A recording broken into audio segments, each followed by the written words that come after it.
You are listening to the Fly the W670 podcast. It's season 2. It's episode 78.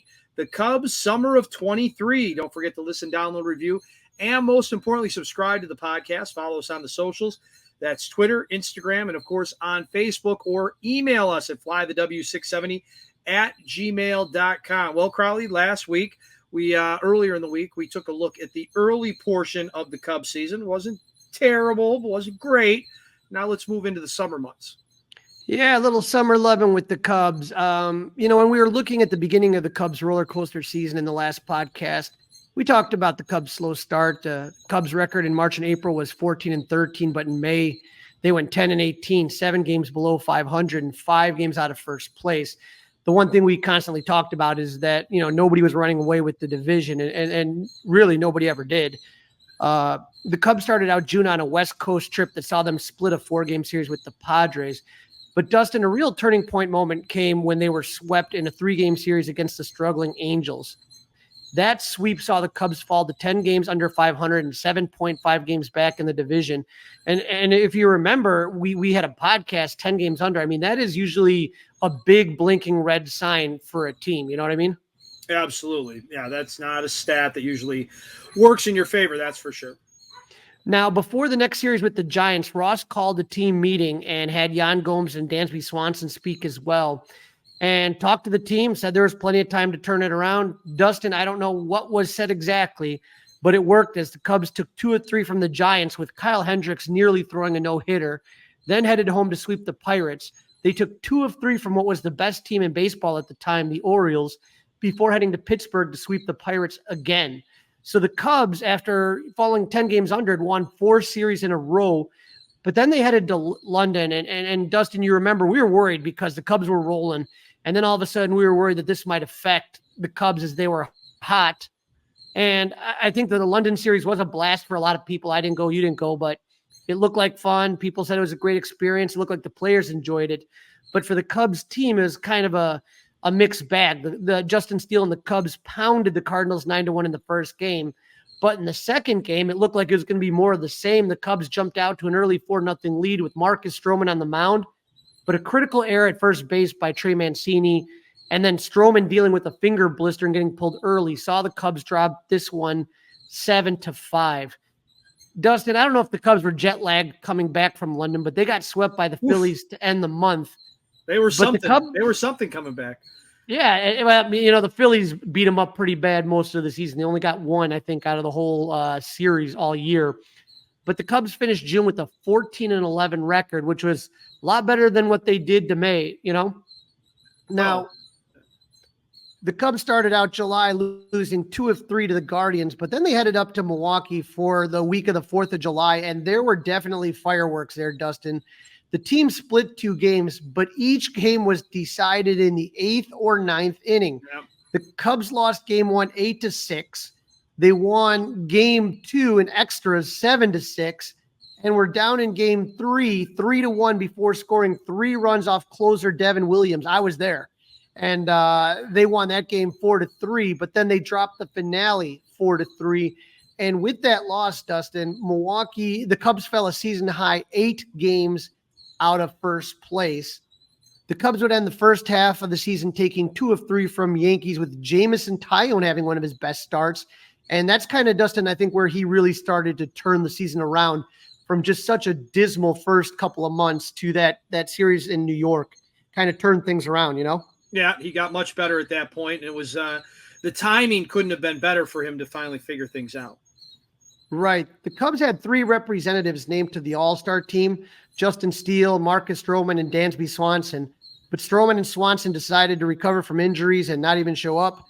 Justin was the only Cub in Seattle, and he pitched a scoreless inning. So that was kind of cool, his first All-Star game, and it was great to see him and his family out there enjoying it. It was, like I said, with Justin and the season he had going, someone that was drafted in 2014 finally kind of breaking through in 2023. It was a great story for the Cubs. Hopefully the first of many, Crawly. Absolutely. Now, as the Cubs began to start their second half, they were 7 games out of first place with 17 games to go before the trade deadline. The Cubs had 2 pieces that they could flip for a good return. Marcus Stroman was being discussed as a possible starter for the All-Star game before the blister issue in London. And Cody Bellinger was beginning to look like the former MVP he was with the Dodgers. July was Cody's best month of the season. He was slashing 400, 432, 690 slug with 8 home runs and 24 RBIs. And Dustin, this was kind of interesting because a lot is starting to, more and more people are starting to talk that Dansby was begging Jed not to break up the team, right? And Jed kind of joked about it in the press conference that they were going to give him an office in the building, the office building right next to Wrigley Field at Gallagher, right next to Gallagher Way. But, that's kind of interesting that the superstar was telling the GM not to break, or the president of business baseball ops not to break up the team. But, there's nothing wrong with that. I mean, there's nothing wrong with the star player who's inside that clubhouse every day, who has a real feel, right, on the inside of that team to at least express an opinion. Now, I'm not saying Jed has to take his opinion at heart, but I have no problem with Dansby Swanson making his feelings known. Absolutely. And we've talked about that for many years in the Chicago sports is you hope that your leader is also a guy that's going to recruit, a guy that's going to talk to the manager, be honest. And again, he saw something and wanted them to push, but regardless of what he was pushing, this wasn't going to be up to what Dansby wanted. This was how the Cubs were going to perform in those 17 games before the trade deadline on August 1st. Didn't start out good, Dustin. The Cubs lost 2 of 3 from Boston, but then they took 3 of 4 from the Cardinals at Wrigley. They went over to the south side of Chicago and swept the White Sox at Sox Park, but it was the second game of the series. Dustin, the Cubs were down 7-2 after 4 before scoring 6 runs in the top of the 5th to go on and win the game 10-7. Seiya Suzuki would make a huge catch to prevent the White Sox from coming back. It looked like it might have been a grand slam, and he made what we thought at the time was his best catch of his Cubs career. And so that was a huge play. Then the Cubs would go on to St. Louis and take 3 of 4 from the Cardinals. In game 2 of the series, the Cubs were up 3-2 in the 9th, 2 out. Wilson Contreras at third. Alex Burleson hits what looks like is a game-winning home run, but Mike Tauchman, who came in as a defensive replacement in the 9th, robbed the game winner from Burleson, and the Cubs would win that. They would finish July, Dustin, with a record of 15-13. They were 10 games below 500, but after July, their record was 53-53. 5 games back from the Brewers. That was just that. I mean, I know it wasn't the best teams in the world, Dustin. Hey, but you got to beat who's in front of you. You got to beat who's in front of you. That's the only thing you can do. You have to play who the schedule makers say it's time to play when it's time to play them. And I love that. That was the talk off, right? They called that one the talk off. Right. And again, you're playing that game with a lot of pressure. You know what I mean? If you're losing these games, then that team is going to be broken up. I mean, I don't know if they were playing for David Ross as much as I think that they were playing for each other. You know what I mean? Probably a little bit of both. Now, I mean, we can kind of look and ask ourselves, what caused the Cubs to start to turn their season around? No doubt one of the reasons was Justin Steele was turning into an ace and a legit Cy Young contender. 2022, second half, he really looked impressive. And, I got to see him out in Arizona in Mesa, and he was at Club 400. He was a guest that we had, I think, after the first week of the season. And, we talked about it. He was hungry to prove that was not a fluke, that the end of 2022 is not a fluke. And so he just continued to roll. And we talked about Cody Bellinger having his best month in July, MVP candidate. The other thing, though, that really comes out of this is when Bellinger gets injured in May, that was making an impressive catch in Houston. Mike Tauchman was called up, okay? So he was not on the team in April or May until that injury occurs. And he didn't do much in the second half of May and June. But in July, Dustin, he slashed 273, 341, 468 with 3 home runs, 18 RBIs, and solid defense. It was by far the best, most productive month he had of the year, which is when the Cubs needed it the most.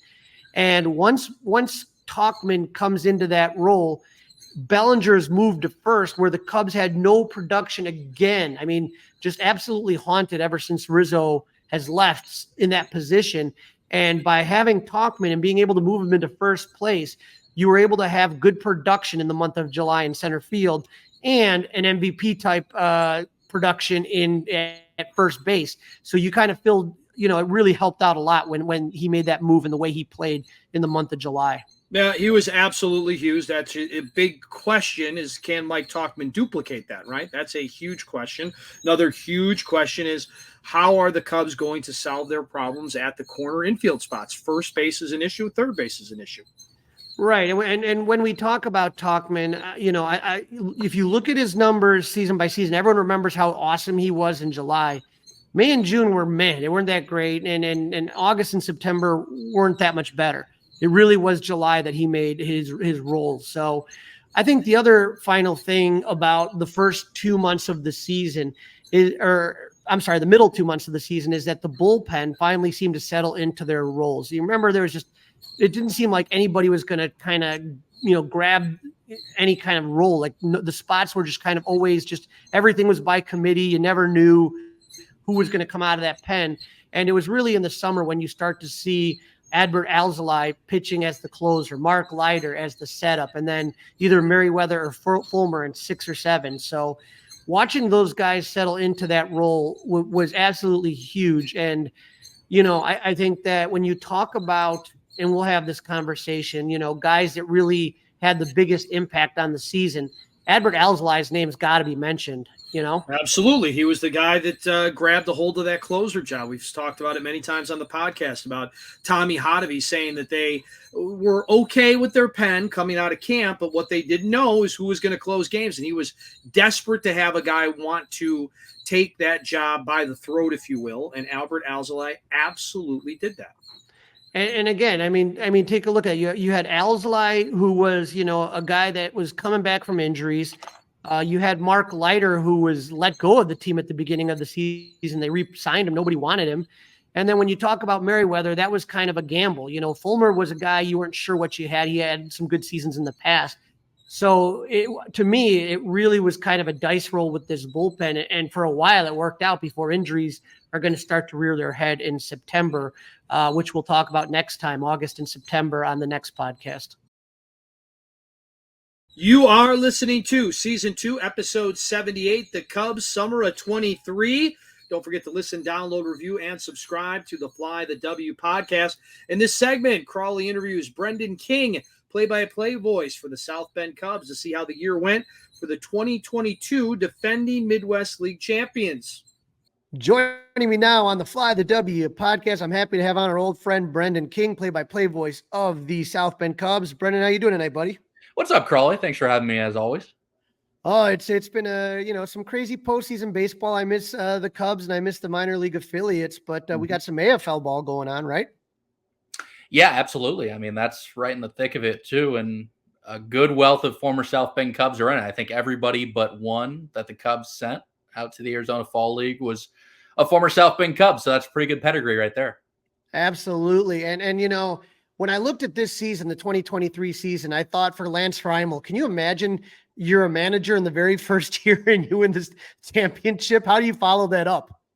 That's a great question. I think we asked him that right away, but I think he is the type of guy, he's so even-keeled and cool, and his players know what to expect, but he also expects a lot of his players. So, yeah, I think anybody would tell you that we wish we could have won a few more ball games this year, but man, working with a guy like Lance, winning a championship when he's 31, going into 32. I mean, that guy is such a bright future. And Crawly, I think he can do whatever he wants. If he has aspirations to be a big league manager, I think he can go do it. If he wants to be a base coach, that very well can come true. But don't forget, he's a former catcher in the Cubs system too. So I think maybe someday even a catching coordinator position could be in his future. Yeah, we just had one of those open up. What a coincidence.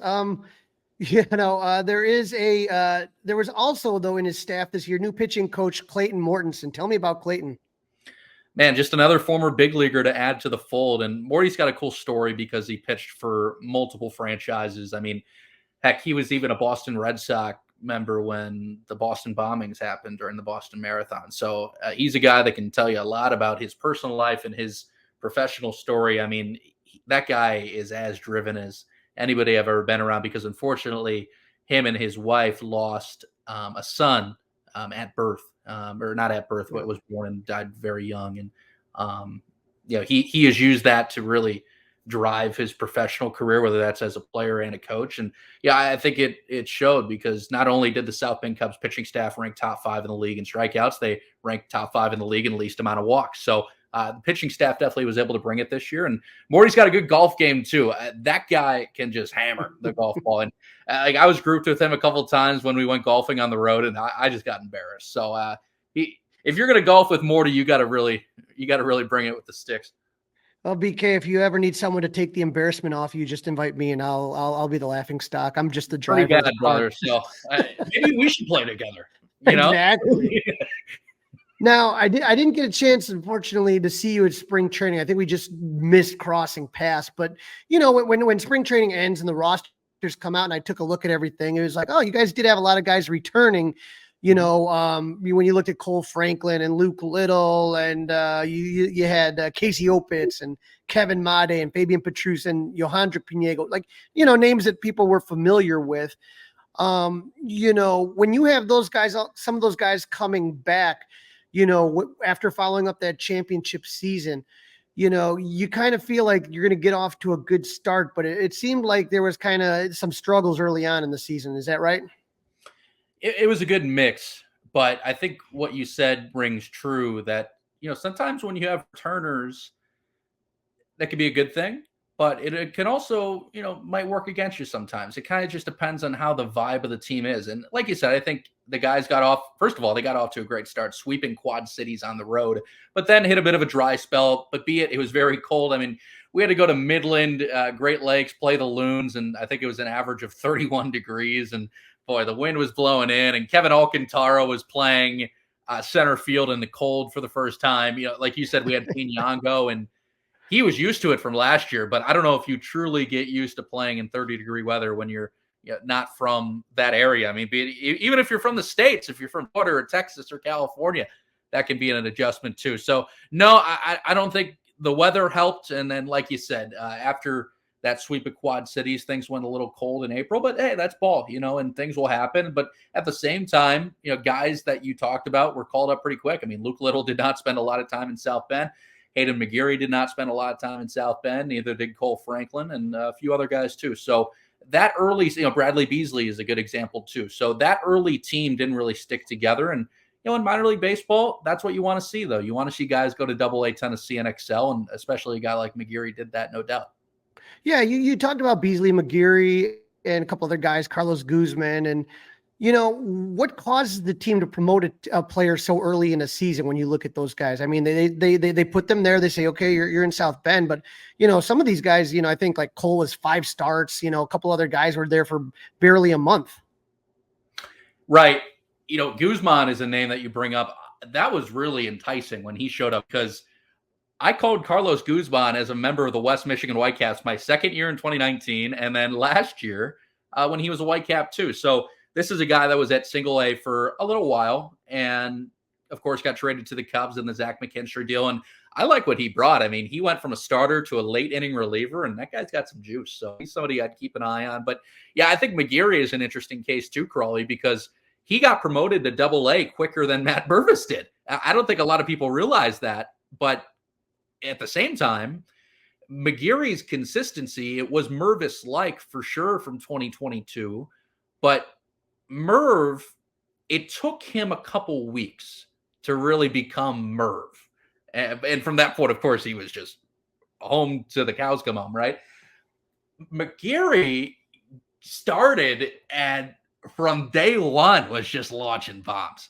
So I don't know, because a lot of people are going to compare McGeary to Merv, but again, Merv had the year that he did, and McGeary, I think he ended a little bit colder.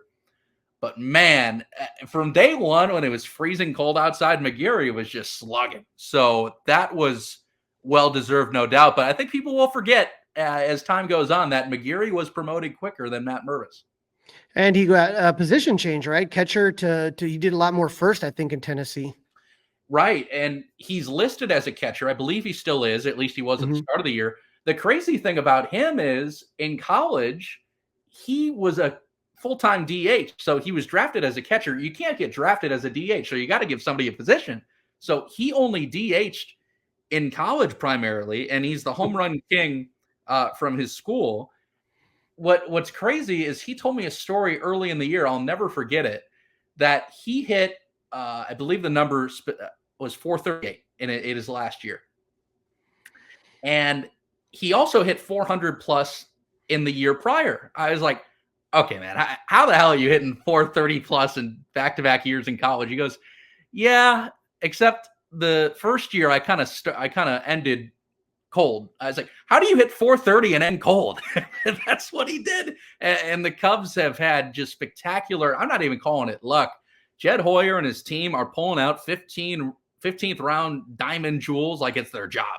I mean, McGeary, BJ Murray, Jared Young, David Bodie was a third-day pick. I'm not sure if it was exactly 15th round, but he was a third-day pick. So the Cubs have had, it's not luck, it's skill at this rate, finding jewels late in the draft. Talking about finding jewels, you had some exciting names when the season started, and obviously, for me and a lot of other Cub fans, the big marquee name was Kevin Alcantara. The number 2 prospect for the Cubs. He played pretty much the whole season in South Bend and then joined the Smokies for the postseason run. Mm-hmm. What did you see out of the Jaguar in his time with the team?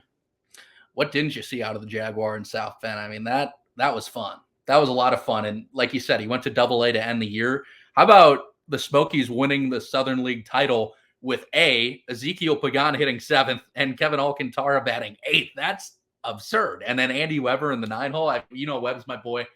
From the 2019 South Bend Cubs. So, yeah, but back to the Jaguar. Man, another guy that maybe people wrote off a little too early because, of course, there was a story midsummer of him dropping out of the top 100 in baseball. And we, Max and I were looking at each other like, what the world's going on? Like, you can't discount a guy for struggling when it's cold. And yeah, there were some arguments out there of like, it wasn't actually cold.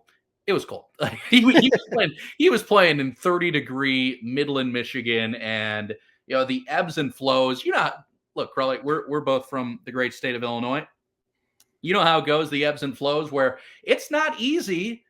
Where one day it's 60, the next day it's 30, then it's 40, then it's 50. It drops back down to 20. We saw a lot of that early in the year, so I don't think there was ever a real consistent time for Alcantara to get used to the environment. But man, once he got going, it was a spectacle, and especially mid-season, because you talked about it. He got hurt. He had that lower body injury, missed a couple weeks, came back. But around July, he started to really get comfortable with the strike zone. And the month of July was very kind to Alcantara because he had more walks that month than he had in the first half. And we're like, okay, so here he comes. And I had got an opportunity to do a sit down with him. And he graduated from the Cubs English as a Second Language program, which is what a lot of guys take. And a lot of guys' English has been benefited by that program. Alcantara said a line that I'll never forget. I forgot. Maybe I was telling Lance Brozdowski this story from Marquee, that Alcantara, I asked him, how much did it mean to you to graduate from the English as a Second Language program? And then he went on a spiel. And then the next question I asked him was, why are you becoming a more patient hitter? He goes, well, I learned a lot learning English, patience learning the language. And that patience, it didn't mean everything for him to becoming a more patient hitter and picking up more walks, but him learning English and kind of sticking with it and just lasering in allowed him to learn a lesson at the plate of waiting for his pitch. How cool is that? That really truly is amazing. And as someone who teaches second language learners, it is, just the fact he's able to put the two together it's just that's some pretty high end thinking right there on him. So he's a guy that excites a lot of people. Now, there's another top prospect, but I think sometimes people he gets lost in the shuffle because of his age and how young he's been. James Triantos. He was assigned to South Bend, but he was recovering still from a meniscus injury, so he missed that first month. How did Triantos do, in your opinion, in his first season of high A ball? Would have loved to have him at first, but understand why they held him out. But yeah, it was around May 10th, May 11th when he really started to get the leash taken off and get out there and play consistent games. I mean, at first he wasn't playing back-to-back days. Then it became, okay, can you play 2 in a row? Okay, can you play 3 in a row? Okay, can you play 5 out of 6? Okay, can you play a whole series? And that was really the progression.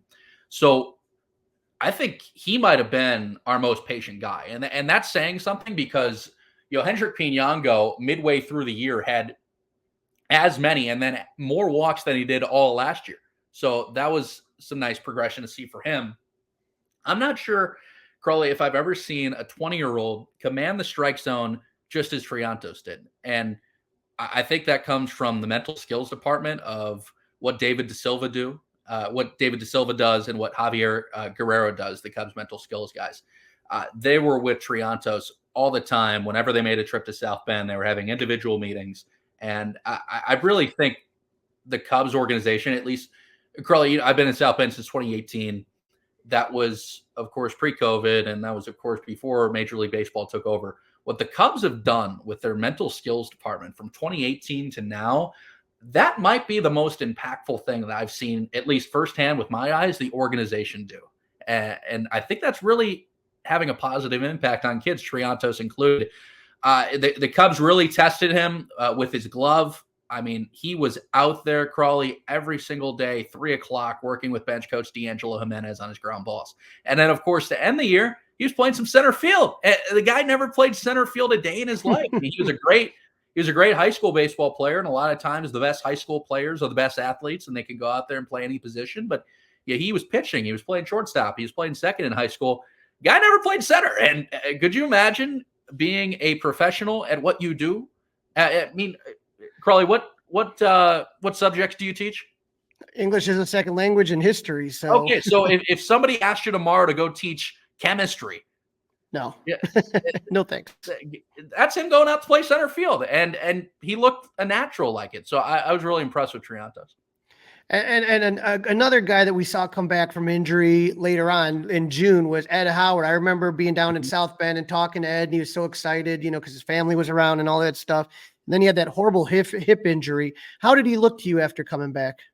What a feel-good story. I mean, Chicago kid. And Crawly, I'm going to go kind of like personal route here. I don't always do that, but I thought Ed gets a lot of too much dislike on social media. And like the word bust gets thrown around too much to me nowadays. And Ed Howard's still only 21 years old.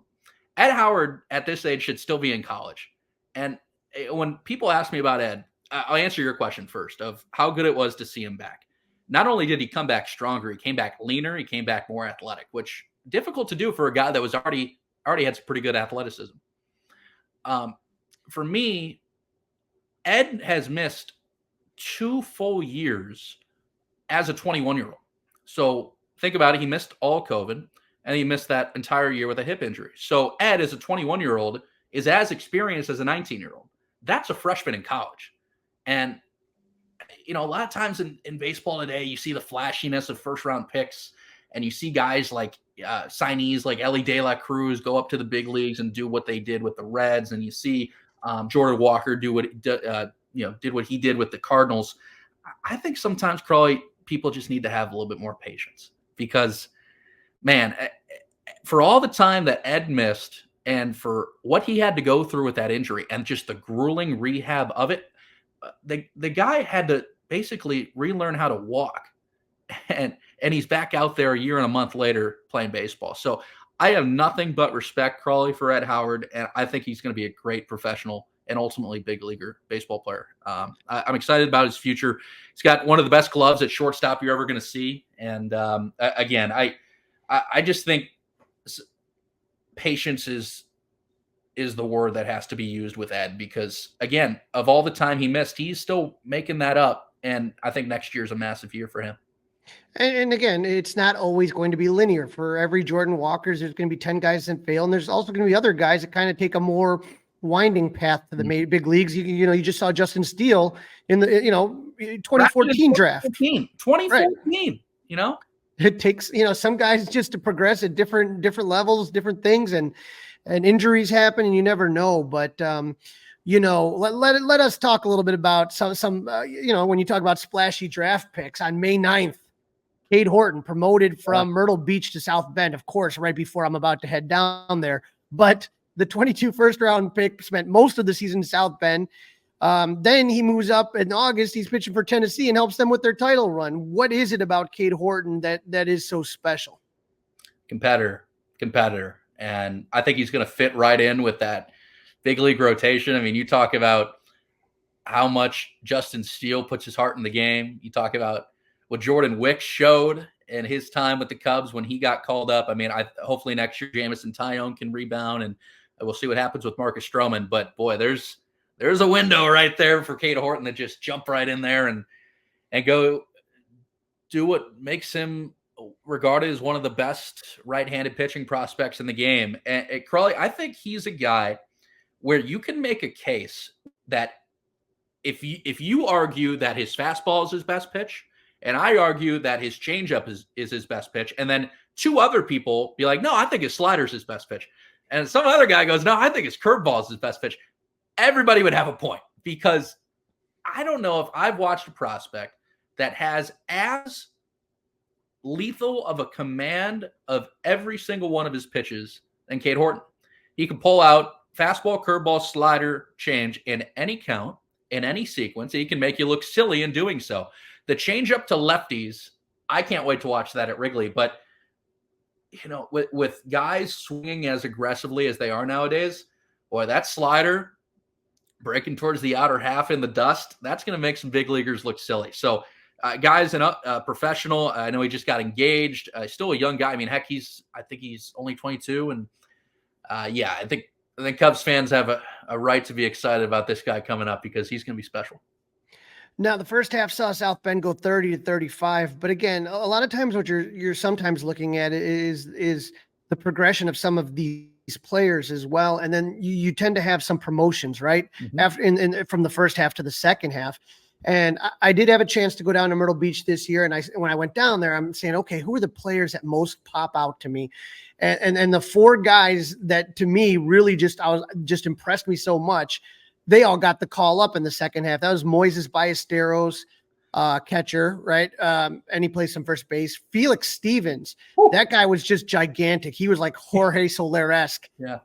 I was right behind home plate watching Michael Arias pitch to Moises Ballesteros. And I was like, who is this guy? And then Brody McCullough is another guy who made it up to there. I mean, those four guys, I mean, that had to have been fun in the second half to watch what they gave and contributed to the team in South Bend. We were really lucky, Crawly. I mean, I'll start with Ballesteros, because as a 19-year-old left-handed bat, it's mystical when the guy pulls the ball and lifts it in the air, but I'm not sure if I've seen many 19-year-olds that can smack it the other way like him. And with all this shifting that is done in minor league ball, where basically if you face a lefty, the left side of the infield is automatically going to play up the middle. Ballesteros is like, thank you very much. I'm just going to take this fastball outside and tap it the other way. Maybe not half, but a good third of his base hits were just laced lighters in the left. Like, okay, thanks. Like, I'll take first base.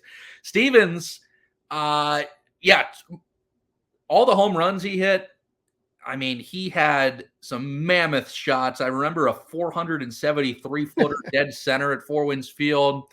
He had a 470-footer in Beloit that like went deep into the night sky. There's actually in Beloit, there's a little creek that flows beyond left field of the stadium, and to the left of the creek is Illinois, and to the right of the creek is Wisconsin.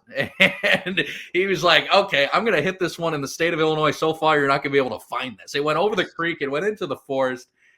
Jesus. I'll never forget his 25th home run that he hit in total, because, again, he had 14 or so in Myrtle Beach, and then he hit his 25th of the season in South Bend. Huge shot into the home run porch and left, which I know you have hung out there many times in the Tiki Hut.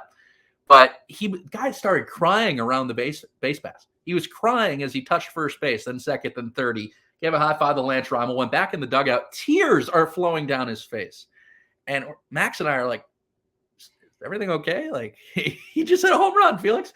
And we went and asked him after the game. He set a preseason goal of hitting 25 home runs. And that's how much it meant to him. The guy was crying going around the bases. So, yeah, I think those are some exciting names to keep an eye on. Brody McCullough, great changeup. I'm excited for his future. Unfortunately, he got hurt at the end of the year, so hopefully he's okay. That was in the second to last series in Fort Wayne. And, yeah, Michael Arias, boy, what an arm. And, that's a former shortstop. I've always said about Arias that he looks like, kind of like we talked about with Triantos earlier, Arias looks like the best player on a high school baseball team, where he doesn't look like a pitcher. He doesn't look like a shortstop. He doesn't look like a center fielder. He is like, in football, when somebody has a position of ATH, it's just athlete. That's what Michael Arias is. Former shortstop of the Blue Jays, and then got picked up by the Cubs and became a pitcher. Once that dude finds command and finds a routine of working that he can stick with, that's going to be fun. And whether it's a starter, whether it's a reliever, I mean, I always said that I thought Braylon Marquez was going to end up being an Aroldis Chapman, and that seems like the path that he's on now, unfortunately, due to injury. But, Michael Arias, Crawly, I don't want to face that guy in the first inning. I sure as hell don't want to face him in the ninth inning. His stuff, he's already throwing 100 MPH as a starter. Him in the ninth inning, can you 102, 103 coming at you? Good luck. Unreal. Like I said, he just, when all of a sudden you hear it hit the mitt, that was just like head turning for me. Yeah. And then, you got one last big promotion. That was Matt Shaw, who he was with South Bend for about a month, and then he goes to Tennessee. I mean, when you think about all, I talked to Mick Gillespie about the championship team, and he was just like, there was just a squad of South Bend guys that come up, and the next thing they're in the lineup and they're playing important games, to win the championship. I mean, unreal.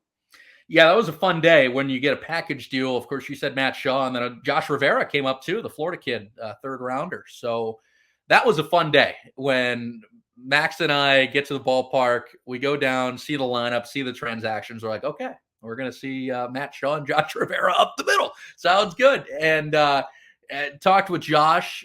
They had known of each other, but they never met, which is kind of funny. They played at powerhouse schools, Shaw out of Maryland, Rivera out of Florida, two programs with some history. And again, never met each other, heard of each other, and now they're teammates. And Shaw, Crawly, it was one of those things when he wasn't hitting 400, you're like, what's going on? Because is he all right? Yeah, he's like, because he started hitting like 650, and then he went into the 500s. Then he stayed in the 400s for about a week and a half, and then finally one day he was hitting 390. And that, if it's possible where 390 feels cold, that's where we were with Matt Shaw.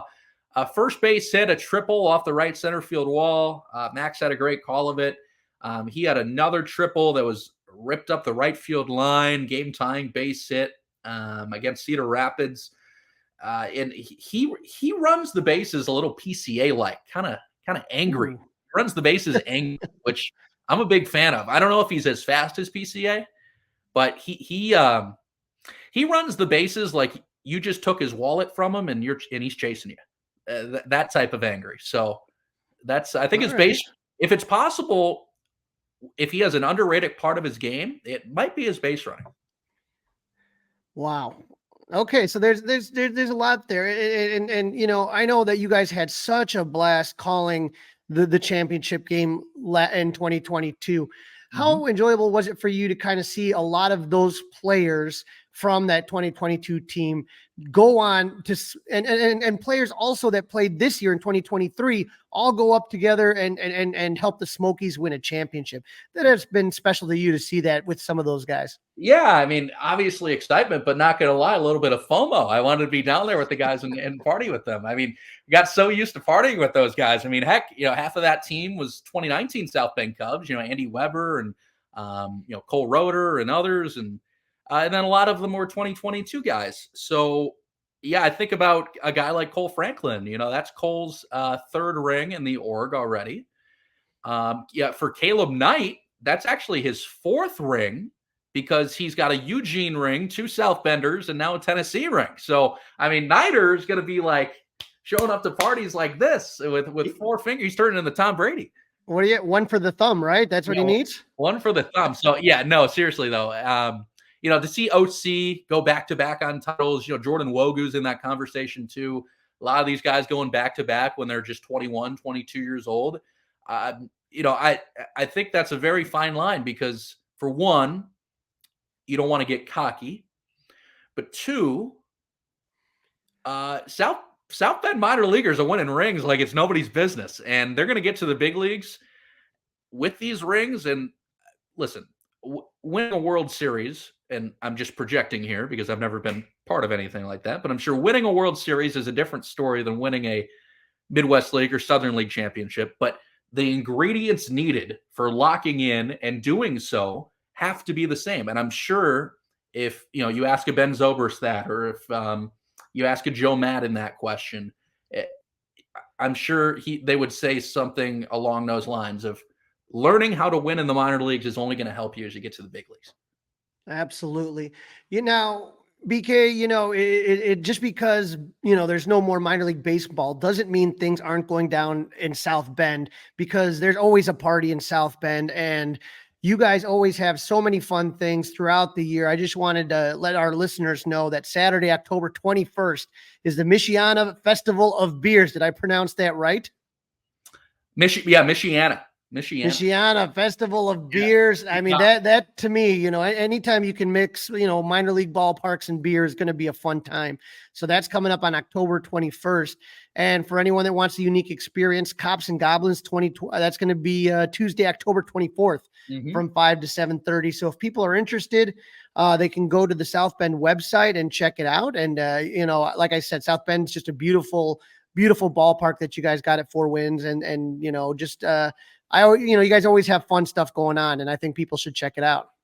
Always. Yeah. Actually, the Cops and Goblins event that you just brought up, that is a free trick-or-treating event for everybody. So dress up, bring the kids, and the South Bend Police Department teaming up with the South Bend Cubs, Stu and Swoop, for passing out some free candy. So, Crawly, I think you're too big of a kid for that, but if you want to bring your kids on, we'd love to have you. Yeah, I think the beer fest is more my speed, but you know what? Wherever, whatever it is, man, I'll be around. BK, I appreciate you jumping on and talking South Bend Cubs. Always a pleasure, and I look forward to getting back to Four Wind Fields next season. You got it, Crawly. Hey, I want to give a shout out. Jordan Galligan getting married this weekend, my pledge brother. He's a Cardinals fan. Can't do anything about that, but we'll get him along someday, I promise. Sounds good, buddy. Take care. Thanks, Crawly. This is segment 3 of the Fly the W670 podcast. It's season 2, episode 78, the Cubs Summer of 23. Don't forget to download, listen, and subscribe to the podcast. All right, Crawly, let's take a look at some of the news and notes floating around since we talked to everybody on Monday. One of the first things I took notice of, and you did as well, was an Instagram, Cody Bellinger on the gram. Oh boy, it's a picture of, if you're subscribing to the YouTube Scores YouTube channel and you're looking at this podcast, it's a picture of Cody Bellinger pointing, it looks like, to the outfield, to the bleachers, and the caption says, "To the fans, teammates, organization, thank you for an unforgettable season from my family and I." Again, it kind of feels like goodbye, right? It's like the post game, the cleaning out the locker day, right? When he used past tense talking about things. Right. It definitely, it feels like goodbye. And again, maybe we're panicking, but wouldn't this be the kind of message you would send after you sign with another team? Thank you, Cub fans, Chicago, for an amazing year, blah, blah, blah. Like, doing it right now. Now it's gotten me in a panic, man. It's getting me jittery. Well, you could tease a little bit, right? You could say all that, and you could say, here's to the future. Nobody knows what's in store for us. Something like that, right? Where it's not glass empty, it's glass half full, somewhere in the middle. You're not saying goodbye. Maybe he wrote this on his own. Again, Cody Bellinger's job is to catch baseballs and hit baseballs, not necessarily right. Okay, so listen, until he's gone, let's stay positive, at least for right this second. All right, I'm going to put the paper bag I'm breathing into away for now, but we'll keep an eye on this. All right, so this one's really interesting, Crawly. This one is one that's got to be talked about. We talked about it this morning on the Mully and Haw show, but 2 members of David Ross's coaching staff were let go. The game day strategy coach, which I didn't even know they had, Craig Driver, and the bullpen coach, Chris Young. Yeah. So when you talk about the game strategy coach, that was a position that kind of got started when with Mike Brazello. And Mike Brazello was brilliant at coming up with the game strategy. And I was kind of shocked when they let him go. I mean, Joe Madden used to always refer to Brazello as the secret weapon, you know? Right. Yeah, I was surprised by that. I was having trouble this morning coming up with his name. You had texted me. Thank you for that. I had figured it out by then. But that guy seemed really good at his job. Yep. Now, you remember in Jed's end of the season press conference, he was asked if they were all the coaches were going to be returning, and he was very non-committal. Now, whether or not Driver and Young are getting thrown under the bus, that's another question. Was it Chris Young's fault that Adbert Alzolay, Brad Boxberger, Michael Fulmer all had forearm strains and Brandon Hughes had a left knee injury? Was it Craig Driver who insisted that Ian Happ needed to bat in the 3-hole, or that Patrick Wisdom, Trey Mancini, and Miles Mastrobuoni would be suitable replacements for Seiya while he was injured? I mean, was it Young and Driver that said that bunting late in games was a brilliant strategy? I'm trying to figure out now. Clearly, Dustin, we're going to get to September, like we said in the next podcast, of the collapse, and it was clearly on the bullpen, but that was a bullpen that was absolutely dead. It was they lost Fulmer, they lost Boxberger, they lost Alzolay, all these guys. I mean, you had a couple options, but I don't understand what the bullpen coach had to do with anything on that. Do you? No, I mean, unless they weren't happy with the progression of Miguel Amaya, like once he got up here, could that have been part of it? But or were they not happy with the prepping? I think Borzello was really what I remember hearing about was how much he impacted the game plan, right? He was big on the game plan, making sure that the catcher and the pitcher and the defense behind, everybody was on the same page. Maybe they weren't happy with those strategies, right? These are questions, Crawly, that we can only ask Jed Hoyer or Carter Hawkins the next time they pop on the score. Well, next time Tommy Hodavy's on, ask what he thinks. But that to me, I didn't, unless you have somebody that you were really saying to myself, oh my God, this guy is a guy we can't miss. I don't get it. We had Chris Young on the show, and he's absolutely great guy. I know both of the guys, Craig and Chris, and they're great coaches, and I know they're going to have success in the future. And I kind of don't get it, but I don't know. Maybe were these, I think you had said, somebody had said they were David Ross guys, those two guys. Right. Maybe they weren't.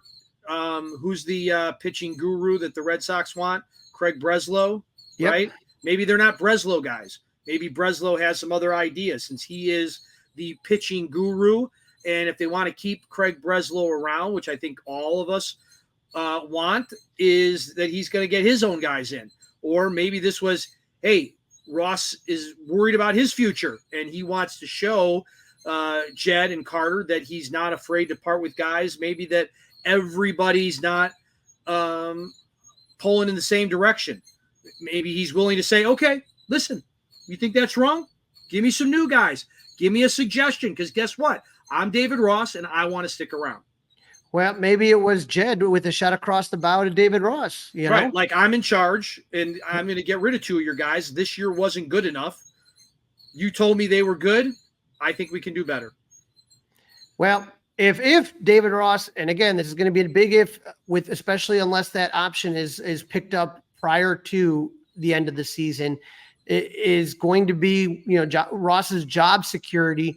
And there were a bunch of people watching this right here. And John Morosi, Odyssey Baseball Insider, he writes, Will Venerable, Rangers associate manager, has been contacted by multiple MLB teams regarding their managerial openings, but he's told these clubs that he is staying with Texas. This is a significant development. Venable 40 is highly regarded in the industry. Why do I bring that up? Well, there's a lot of people that are going to be out there, but he coached first and third base for the Cubs from 2018 to 2020. So I don't know if you really remember him being on the team. I talked to him in spring training and at Cubs conventions. The guy is absolutely, he is very sought after. I don't know what associate manager is, but I know he's the right-hand guy for Bruce Bochy in Texas. We're going to talk about Texas because, man, are they impressive. But, Venable played he also was a bench coach for Alex Cora with the Red Sox. So he's been in big markets. He's been on winning teams. He could be a potential replacement for David Ross if things don't go well in 24.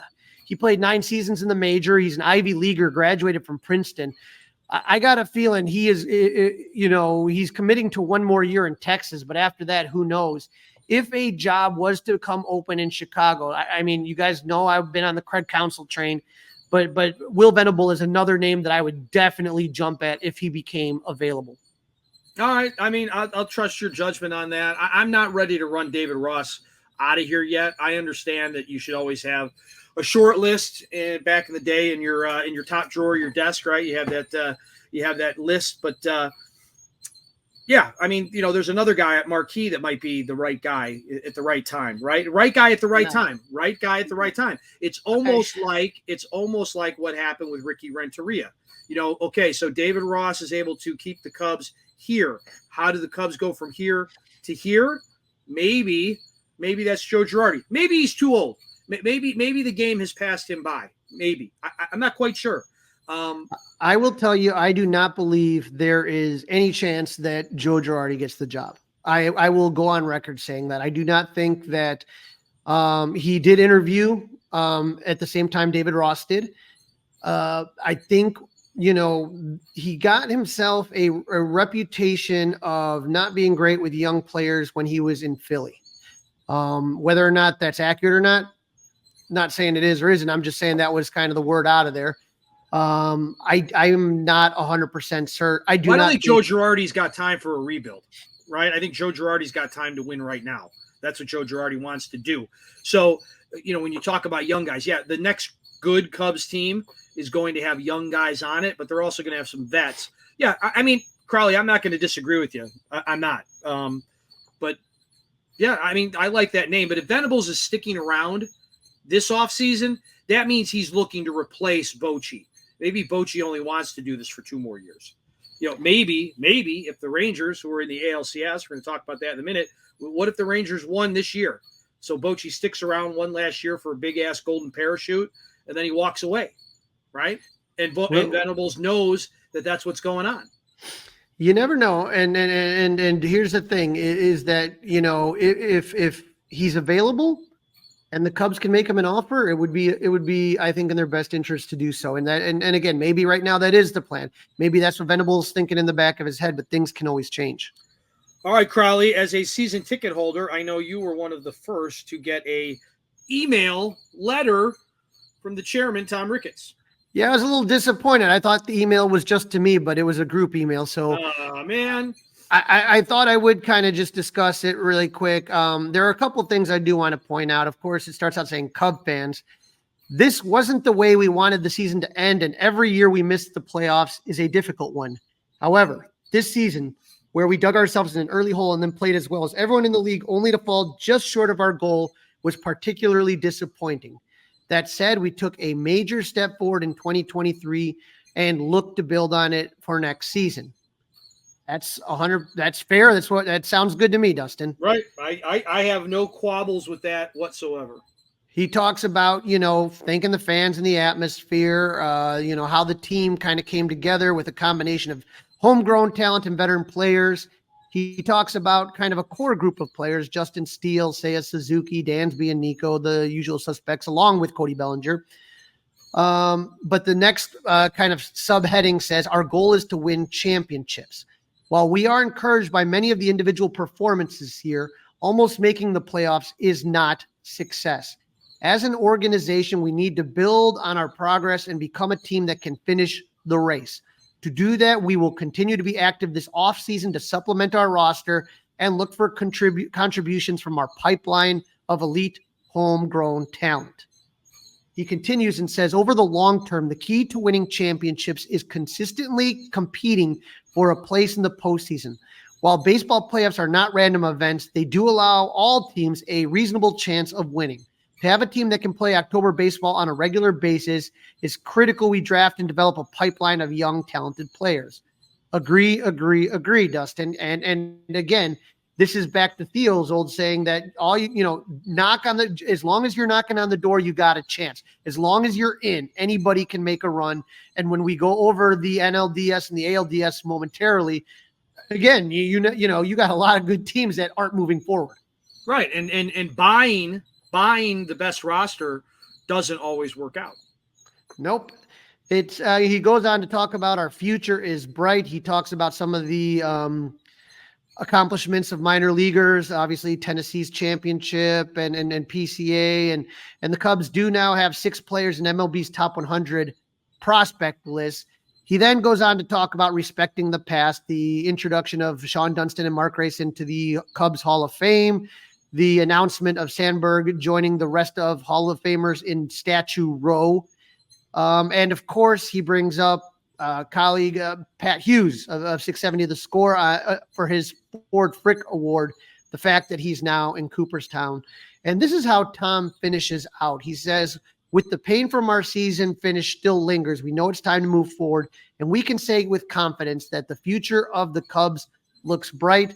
Our experience this season will strengthen the organization. We are positive we'll arrive at spring training with an edge and a desire to finish the race in 2024.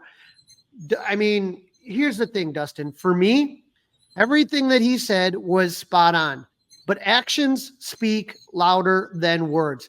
This year, 2023 going into 2024 is going to be a huge offseason. We have talked about, is this team going to be, will this season be remembered as a success or a failure? And we talked about it being a success only if the Cubs can build on what they accomplished in 2023. But here's the thing. If they're going to do this, they can't just rely on young players. You saw how difficult that is to kind of just throw them in the mix. You're also going to have to get some elite free agents. And when you look back at the Cubs winning the World Series before, it was that mix of young guys with higher priced free agents like John Lester, like Jason Hayward, like Ben Zobrist. Those were all guys that mixed in with young guys like Chris Bryant and Kyle Schwarber. So if Tom is serious about this and wants to make it in the postseason, I'm not saying you have to spend more than anybody else, but you also can't be afraid to spend. You have to be willing to act like a major market team. And if you see somebody that you think is going to be the right fit, you may have to spend more than you're comfortable with. You may have to give more years than you're comfortable with, but that's what's going to get you into a championship. Don't disagree with you at all, Crawly. And that is what we wanted them to do heading into the 2023 season. Lots of people were upset with Tom Ricketts. I can understand why. Lots of people were upset with Jed Hoyer. I can understand why. I think we on this podcast were being fair and said, let's give them a little rope. Let's see what they do, and let's judge them on what is done. Well, look at what they did. They got close. It was really disappointing at the end, but they got close. Now, we're going to get, I'll speak for myself. I'm willing to give Jed and Carter and Tom a little bit more rope, and let's see what happens. And then let's judge how this offseason went. Right now, we don't know. They're not even allowed to make any moves right now. But yes, I want to take Tom Ricketts at his word. You know, I think one of the young guys, either Mervis or PCA, is probably going to have to be a regular player in the upcoming season. I do believe that. And that's who he's talking about. But then you have to supplement that. You can't let Cody Bellinger leave and say Matt Mervis is the answer. That's not going to fly. You can't let Bellinger leave and say the combination of Matt Mervis and PCA is the answer. That's not going to fly. So what are you doing on top of that? And like you said, I'm willing to give him the benefit of the doubt, but again, you know, to Tom Ricketts and Jed Hoyer and everybody who's been saying the right things, actions speak louder than words. Absolutely. All right, Crawly, we gave our predictions for the ALDS and the NLDS, and the games have been pretty good. Some of it's been but some of it's been epic. I mean, some of it has been absolutely epic, especially in the Phillies-Braves series. So where do you want to start?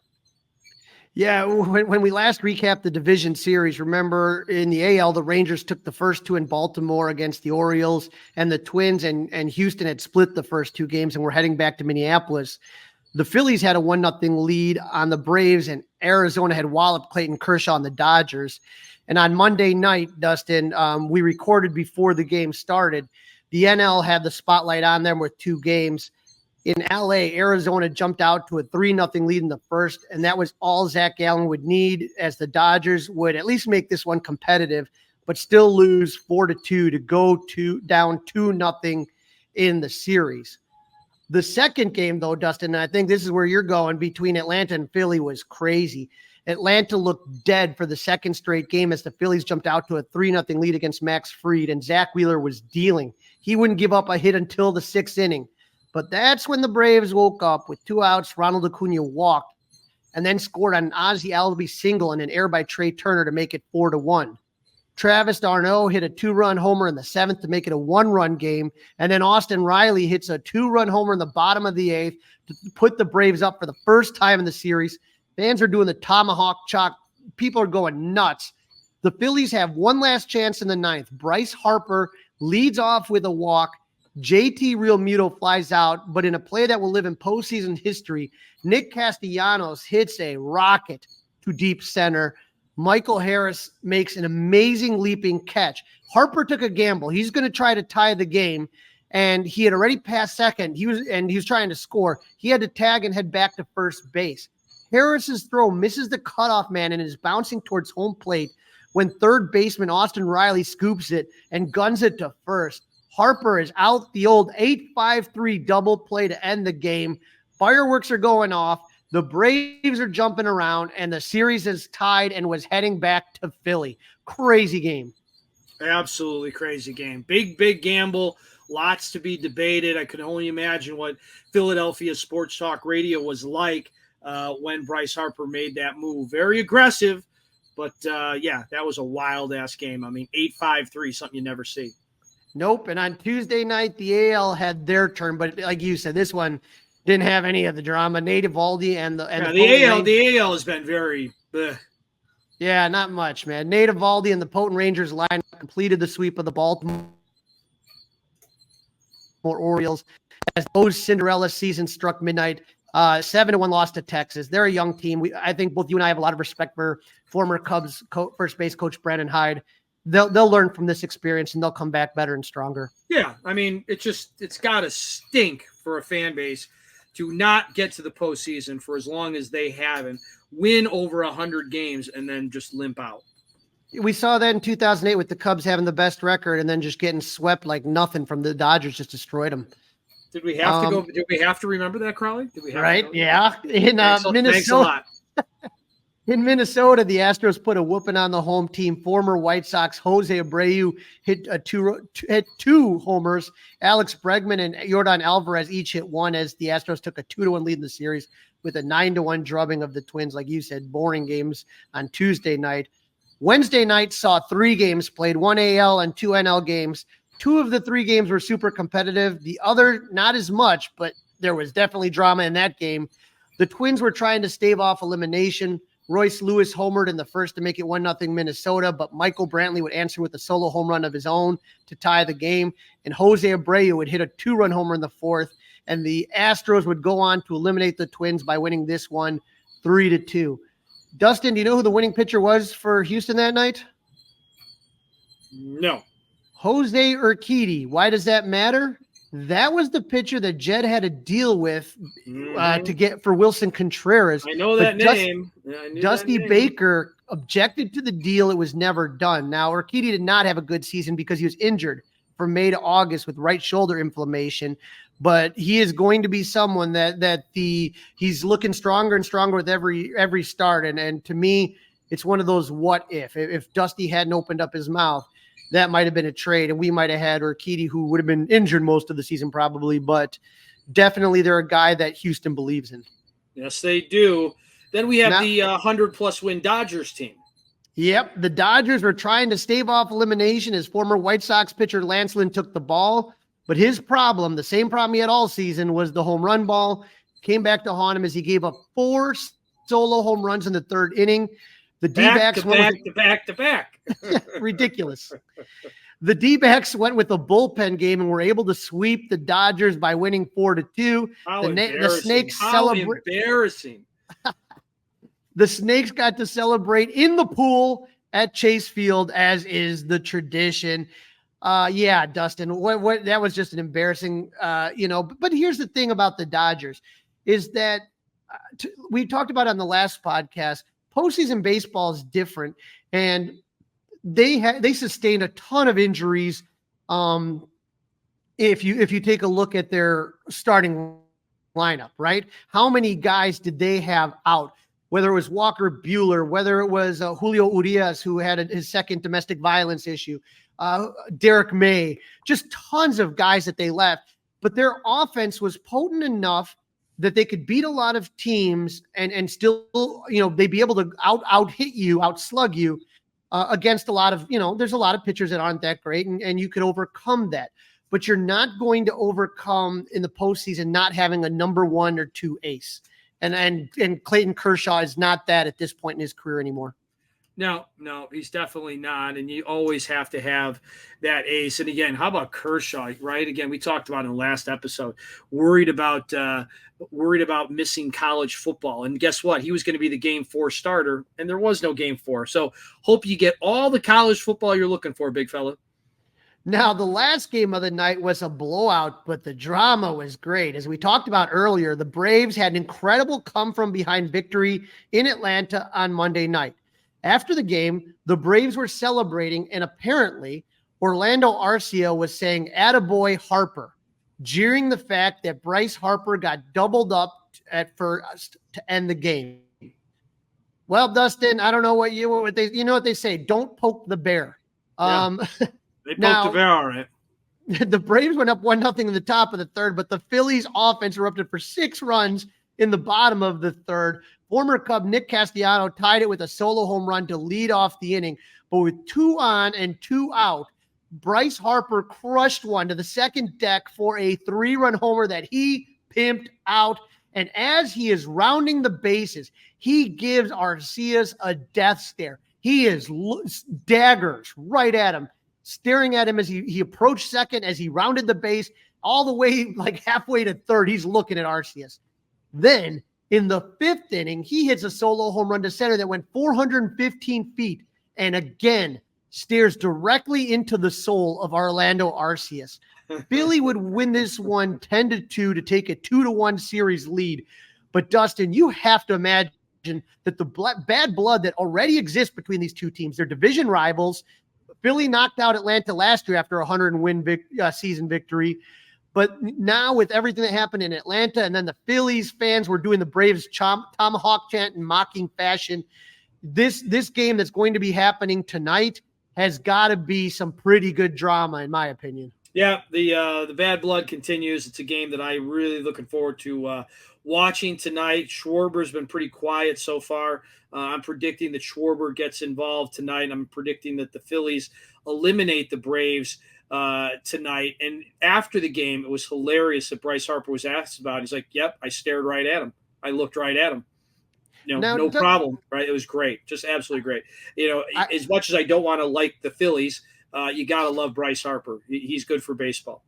Would have looked good in Cubby pinstripes with his dog named Wrigley, right? Yeah. But Dustin, you working in the media for so many years, it seems, if you listen to some of Atlanta's post-game comments, they were really salty because it was a Sports Illustrated writer, I want to say, that reported on the Attaboy Harper. And a lot of the people in the dugout for the Braves and in the post-game locker room for the Braves were kind of upset and said, "Look, they were upset that got out." Listen, he said it when the locker room was open to the reporters, to the media. It was not off the record. He caught it.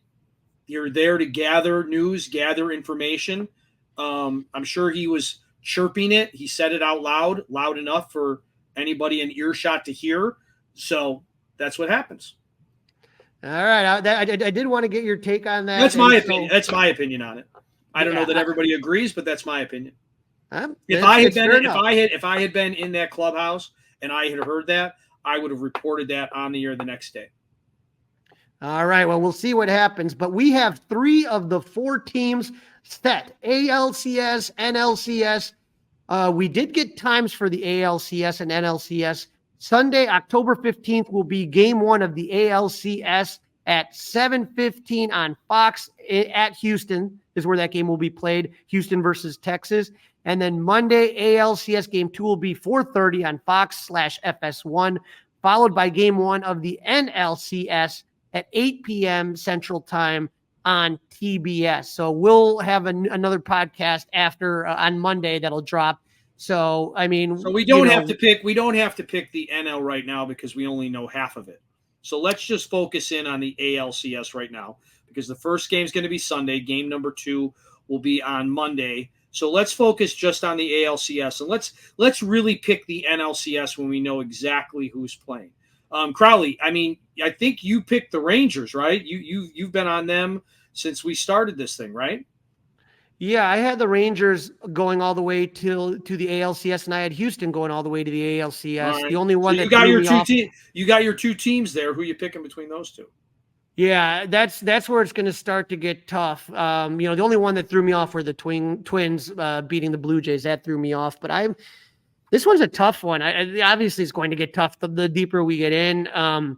I really like Texas. I think, when I've talked about Arizona being the hot team, I think that's Texas on the AL side. And so for me, I think that it is going to be Texas that is going to take it. I like their bats. I think that their pitching is coming together and getting healthy all at the right time.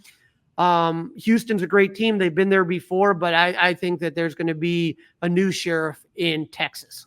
Yeah, I'm with you, and part of it is because my heart over my head. I mean, the Astros, Crawly, have been to the ALCS 7 straight years, and some of those times they were cheating and banging on garbage cans.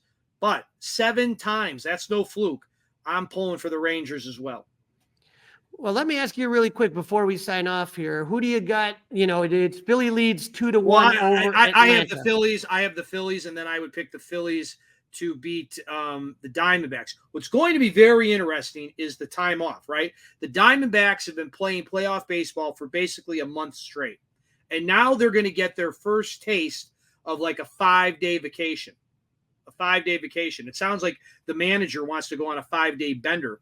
It sounds like he likes his cocktails and his beer, but that's why I think I like the Phillies. I am Team Schwarber. I am Team Harper. I'm picking the Phillies to beat the Braves. I'm picking the Phillies to beat the Diamondbacks, and I'm picking the Phillies to beat the Rangers. I'll go that far right now. Wow, I'm gonna hold off, but I will say I picked Atlanta to beat Philly. Philly has given Atlanta everything and more. You think it's going 5, Crawly? You think it's going 5 games? I think it's going 5, and from there it gets tough. I would still say Atlanta over Arizona, but I think that would go 7. Okay, very good. But we've got plenty of time to talk about that one. That's a wrap. Don't forget to listen, download, review, and subscribe to the Fly the W podcast. Follow us on the socials. That's Facebook. That's Instagram. Of course, we can email us, flythew670@gmail.com. And you can watch us on YouTube by subscribing to the 670 The Score YouTube channel. Crawly, enjoy the games, enjoy the weekend, and we'll be back here Monday to preview the NLCS and to review game 1 of the ALCS, plus talk about the final 2 months of the Cubs season. Yes, sir. Any breaking news, you know where to find us. Don't forget to leave those 5-star reviews. And I'm still watching AFL baseball. We'll talk more about that because I'm still cheering. Go Cubs! Hey guys, it's Crawly. Thanks for watching. If you enjoyed this video, please don't forget to give it a thumbs up and subscribe to our channel for more content like this. If you want to see more of our videos, be sure to check out our playlist and let us know what you think in the comments below. Also, don't forget to follow us on social media to stay up to date with our latest episodes. Links are in the description. Thanks again for watching, and we'll see you in the next video. Go Cubs!